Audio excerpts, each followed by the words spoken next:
अस्सलाम वालेकुम नाज़रीन, मैं हूं अब्दुल रज़ाक खट्टी। पाकिस्तान की जो सियासी सूरत हाल है उसमें आज एक बहुत बड़ी और नई पेशरफ्त हुई है, और वो ये हुई है कि लाहौर में साबिक़ सदर आसिफ अली ज़रदारी ने पंजाब असम्बली के स्पीकर और वज़ीर आज़म इमरान ख़ान की सबसे बड़ी इत्तेहादी चौधरी परवेज़ इलाही से मुलाकात की है। इस मुलाकात के अंदर क्या हुआ है उस हवाले से बज़ाहिर तो कोई ऐसी बात सामने नहीं आई, लेकिन आज हम कोशिश करेंगे कि उस हवाले से कुछ चीज़ें आपके सामने रखें, जबकि पसे पर्दा और क्या कुछ हो रहा है उस हवाले से भी बात करेंगे। जबकि इस प्रेस रिलीज़ इस मुलाकात के हवाले से जो प्रेस रिलीज़ जारी की गई है उसमें 2-3 चीज़ें बड़ी अहम जो हैं वो बयान की गई हैं। सबसे पहली बात तो ये कि इस मुलाकात के हवाले से जो पीपल्स पार्टी की जानिब से एक एलामिया जारी किया गया, उसमें कहा गया है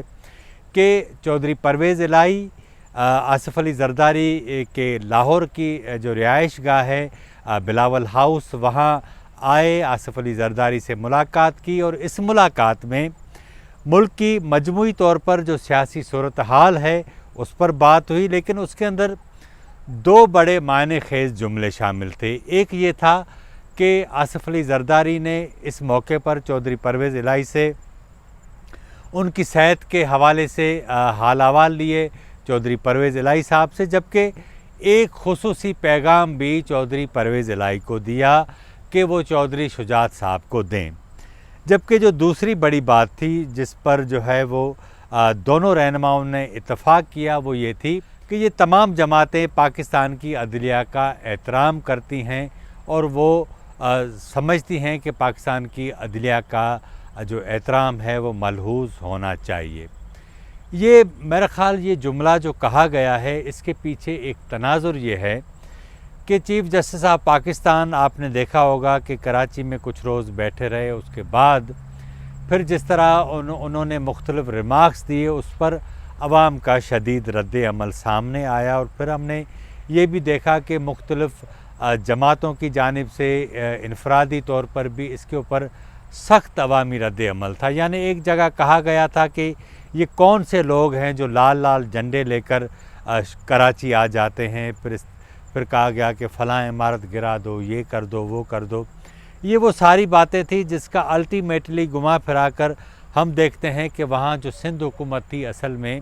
सारा निशाना वही थी।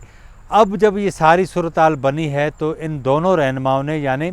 चौधरी परवेज़ इलाही साहब ने और आसिफ अली ज़रदारी ने, इस बात पर इत्तफ़ाक़ किया कि अदलिया का एहतराम होना चाहिए। एक तो बात ये थी। जो दूसरी सबसे अहम बात वो ये है कि ज़राए ये बताते हैं कि इस वक्त जो भी सियासी सरगर्मियाँ चल रही हैं असल में उसका जो पस मंज़र है या वो किस हवाले से हो रही है, ये असल में 2023 के इंतखाबात की सफ़बंदी और 2028 के इंतखाबात की सफ़बंदी हो रही है। हमारे ज़राए ये बताते हैं कि पाकिस्तान मुस्लिम लीग नून और पाकिस्तान पीपल्स पार्टी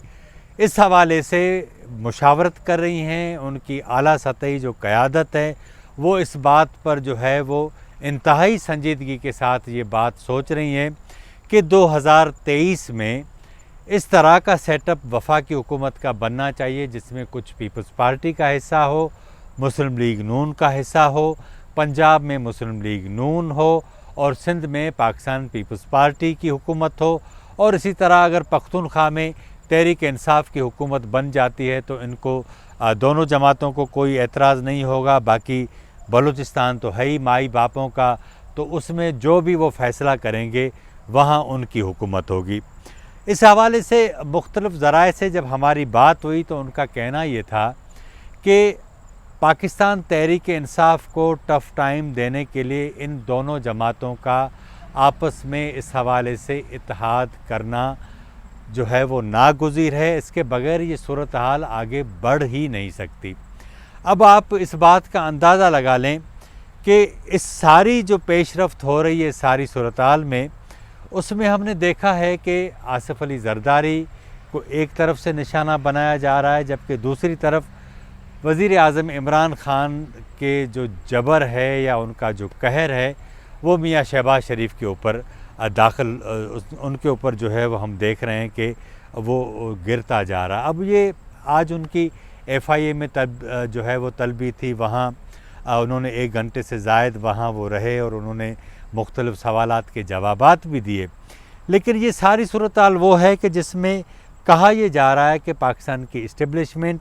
ان ساری چیزوں کو نہ صرف دیکھ رہی ہے بلکہ جو پولیٹیکل پارٹیز ہیں ان کو انگیج کر رہی ہے.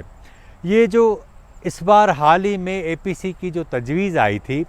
وہ بھی اصل میں اسی ساری جو صورتحال ہے اس کے تناظر میں دی گئی تھی, تاکہ یہ پی ڈی ایم میں جو تقسیم ہوئی اس تقسیم کو ختم کرنے کے لیے یا جو وہ خلا ہے اس کو کم کرنے کے لیے اے پی سی کی شکل میں کوئی ایسی صورتحال پیدا کی جائے اور اس میں ان جماعتوں کو قریب لایا جائے. اور ذرائع یہ بھی بتاتے ہیں کہ اس اے پی سی میں انتخابی اصلاحات کے حوالے سے پاکستان مسلم لیگ قائد اعظم کو بھی جو ہے بلایا جائے, تاکہ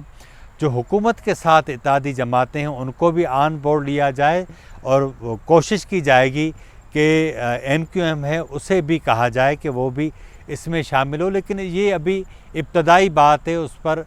جو ہے وہ مشاورت چل رہی ہے میاں شہباز شریف, بلاول بھٹو زرداری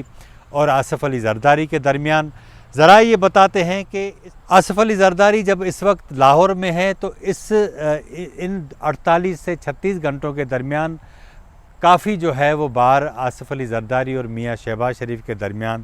ٹیلی فونک رابطہ ہوا. اس حوالے سے کوئی بھی اعلامیہ جاری نہیں کیا گیا کیونکہ یہ ابھی ابتدائی صورتحال ہے. آصف علی زرداری کیونکہ پاکستان کی سیاست کے حوالے سے ان کو تمام سیاسی حلقوں میں بادشاہ گھر کے نام سے جانا جاتا ہے, پاکستان کی جو وفاقی سیاست ہے اس میں ان کا ایک ایسا ناگزیر کردار ہے جس کے حوالے سے وہ جب کردار اپنا ادا کرنے جاتے ہیں تو اس کو ایسے ہی نہیں سمجھا جاتا. تو اس ساری صورتحال کے اندر جو سب سے اہم بات تھی وہ یہ تھی کہ مسلم لیگ نون میں جو میاں نواز شریف اور مریم نواز کا معاملہ ہے وہ اب آپ دیکھ رہے ہیں کہ ان کی طرف سے اب وہ اس طرح کی صورتحال ہمیں نظر نہیں آتی, اور میاں شہباز شریف کا جو نیریٹو ہے وہ اس کو زبردست جو ہے وہ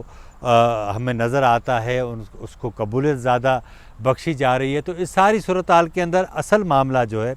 وہ یہ ہے کہ جب تک عمران خان صاحب وہ سمجھتے ہیں کہ پاور کے اندر ہوں گے تب تک ہم باقی جو فورسز ہیں یا باقی اسٹیک ہولڈر ہیں ان کے ساتھ ٹھیک طریقے سے آرگیومنٹ نہیں کر سکتے, ان کے ساتھ کوئی مذاکرات نہیں کر سکتے. اس لیے پاکستان مسلم لیگ نون نے, پاکستان پیپلز پارٹی نے باقی جو فورسز ہیں ان کو انگیج کرنے کی حکمت عملی بنائی ہے, اور جو باقی فورسز ہیں انہوں نے ان دونوں جماعتوں کو انگیج کرنے کی حکمت عملی بنائی ہے. تو یہ دونوں جماعتیں, بڑی جماعتیں چاہتی ہیں کہ ہم آپس میں مل جائیں تاکہ تحریک انصاف کو اکیلا کیا جائے اور اس کے بعد